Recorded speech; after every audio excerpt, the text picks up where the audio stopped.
V ostatnom čase sa veľa rozpráva o investíciách do aut. Lenže kúpa takéhoto historického auta alebo nejakého superšportu je len jedna stránka veci. Tou druhou je starostlivosť o tie autá a aby sa ten zisk alebo tá investícia nerozpustila v daždi, tak aj garážovanie. A na konci dňa sa môže stať, že celá tá radosť bude v mínuse. Lenže čo takto to urobiť z opačnej strany? Kúpiť si také auto a k tomu garáž.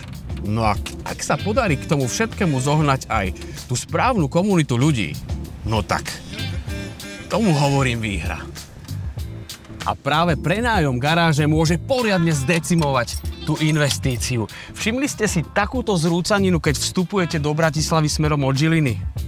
Čo keby z toho boli také garáže a tu by sa stretávala tá správna komunita autičkarov? V bežných garážach sa takéto vzácne spojenia hľadajú ťažko.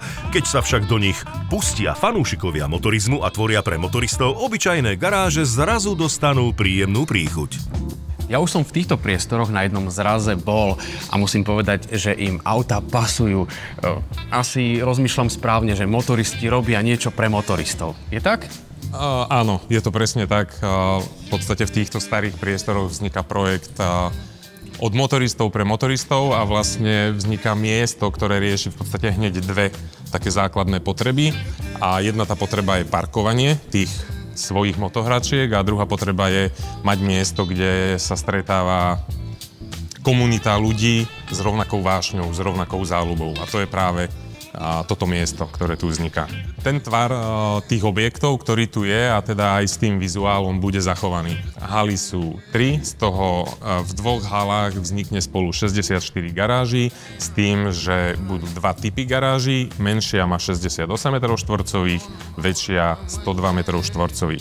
Tretia hala je určená na prevádzky a služby a zase práve na vybudovanie toho miesta, kde bude žiť tá komunita. V rámci hál vždy v strede je jeden veľký priestor a teda tam ideme vybudovať plnohodnotný eventový priestor, ktorý bude mať svoje zázemie pre catering, čiže bar, občerstvenie, bude mať svoje sociálne zariadenie a bude to priestor určený práve na využitie na auto-moto akcie. To znamená, auto-motokluby si tam môžu organizovať svoje akcie. Vieme si tam predstaviť predstavenie nových modelov automobiliek a tak ďalej. Naozaj vnímame to využitie, že môže byť naozaj rôznorodé a veľmi široké. Autoservis, detailingové štúdio, dokonca cigár club s kaviarňou.